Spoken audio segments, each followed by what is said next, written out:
Keluarga Fadeyka merupakan keluarga terkaya di dunia. Anak kandung dari Tuan Dmitri Fadeyka pertama bernama Feofan Fadeyka, saat berumur 6 tahun, tewas dibunuh oleh seorang mantan buruh yang bekerja di Oilsprom. Alasannya si buruh tidak terima diperlakukan semena-mena oleh Tuan Dmitri. Tuan Dmitri dikenal sebagai sosok yang arogan dan kejam. Oleh karena itu banyak orang yang benci terhadapnya, sampai-sampai ingin menghancurkan kehidupan keluarganya. Saat kelahiran anak kedua bernama Stefan Fadeyka, Tuan Dmitri langsung mengasingkannya di pedalaman Rusia dengan alasan keamanan dan keselamatan. Begitu juga dengan anak ketiga. Jangan sampai mati sia-sia seperti Feofan. Sementara putri bungsunya nomor 4 bernama Misha Fadeyka menetap di kediamannya yang super mewah dengan penjagaan super ketat di Rusia. Misha tidak sekolah formal seperti wanita pada umumnya, tetapi belasan tahun hanya belajar privat di rumah. Tuan Dmitri sangat merahasiakan keberadaan anak-anaknya, karena hingga saat ini beliau sendiri dan keluarganya masih berada dalam incaran pembunuh.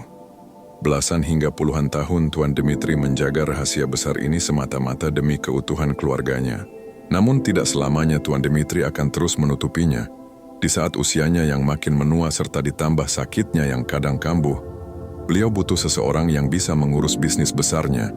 Dia punya kecerdasan dan kemampuan. Dia harus segera diangkat menjadi CEO Fadeyka Energy, ucap Tuan Dmitri sambil menggagahkan diri di dalam istananya. Tetua Romanov menolak. Selaku orang kepercayaan Tuan Dmitri, pendapat beliau sering diterima. Dia terlalu sangat muda jika diangkat menjadi CEO. Dia baru saja lulus dan sangat minim pengalaman. Otak saja tidak cukup, Tuan. Jika Anda salah langkah, perusahaan besar Anda akan bahaya. Tetua Romanov ada benarnya. Beliau selama ini memperhatikan gerak-gerik Hans Fadeyka. Ya, anak kandung ketiga dari Tuan Dmitri. Di matanya, meskipun punya kejeniusan, tapi tidak layak. Dan ketidaklayakan itu jelas punya alasan tersendiri bagi Tetua Romanov. Parahnya, alasan itu sebetulnya berbahaya seandainya Tuan Dmitri menyadarinya.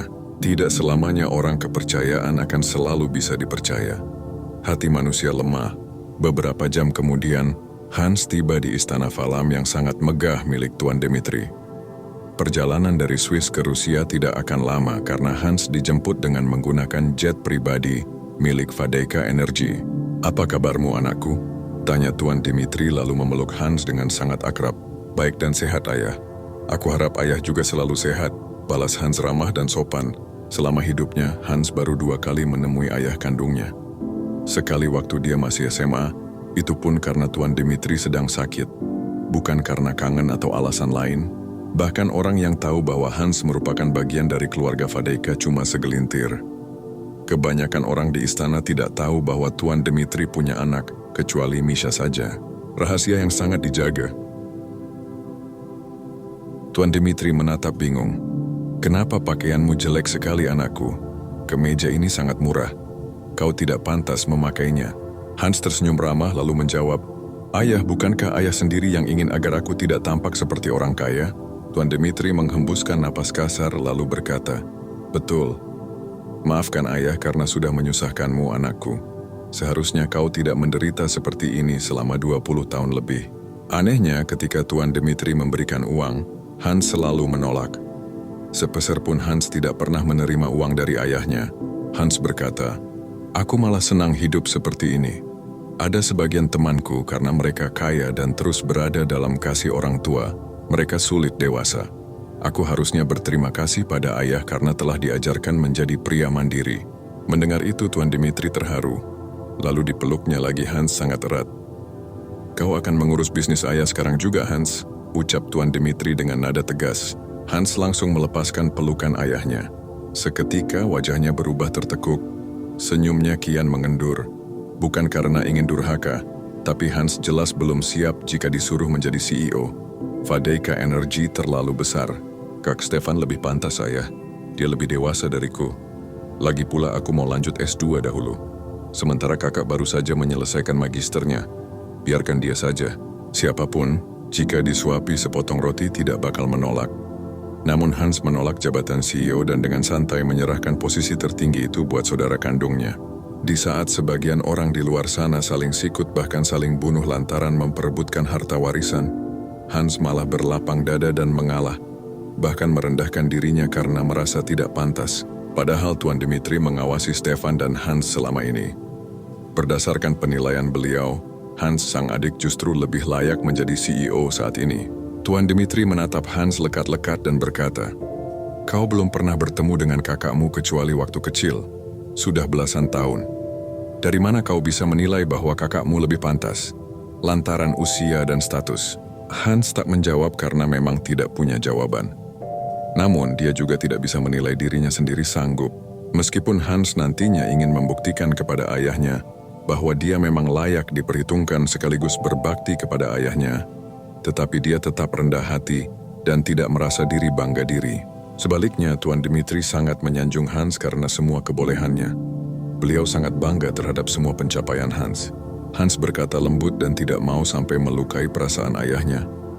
"Aku masih butuh banyak belajar, ayah, tapi aku janji tidak akan mengecewakan ayah nantinya." Setelah bercerita panjang dan bercanda berdua saja di sebuah ruangan khusus istana, Tuan Dimitri pun menyampaikan permasalahan yang tengah dihadapi Vadeika Energy saat ini. Beliau berkata, "Ada satu lawan bisnis ayah yang sedang memberikan ancaman. Jika ayah tidak bersedia memenuhi tuntutan mereka, mereka akan meretas sistem keamanan perusahaan, lalu melakukan tindakan berbahaya dan merugikan." Hans tercengang. Dia memang barusan menolak perintah ayahnya karena sebuah alasan, tapi sekarang dia tidak bakal menolak untuk membantu ayahnya. Dia bertanya sambil mengernyitkan kening. "Apa orang perusahaan sudah melacak siapa yang memberi ancaman itu?" "Ada beberapa ahli IT Vadeika Energy berusaha melacaknya, tapi gagal. Pelakunya belum diketahui." "Ayah, ada berapa perusahaan yang saat ini melobi Vadeika Energy?" "Ada 3, balas Tuan Dimitri." Hans langsung mengeluarkan laptopnya, kemudian mengutak-atik selama beberapa menit. Lalu dia bertanya dengan wajah yang sangat serius, "Apa di antara 3 tersebut salah satunya adalah Lukgas?" Tuan Dimitri mengangguk pelan. "Betul, mereka rencananya akan meminta suplai minyak mentah dari Oilsprom untuk memenuhi kebutuhan 30% produksi mereka selama 6 bulan ke depan. Saat ini, Lukgas sedang krisis." Hans menutup laptopnya lalu berkata, "Ayah, aku sudah melacak pelakunya. Ada satu orang hacker suruhan Lukgas yang telah memberikan ancaman. Dia hanya menggertak dengan mengirimkan malware yang tidak begitu berbahaya." "Kau bisa menyelesaikan masalah ini, anakku?" Hans menjawab tegas. "Aku tidak akan berlama-lama di sini, ayah. Aku ingin mengurus studi S2-ku. Pelakunya besok pasti akan masuk penjara dan Lukgas pasti akan malu."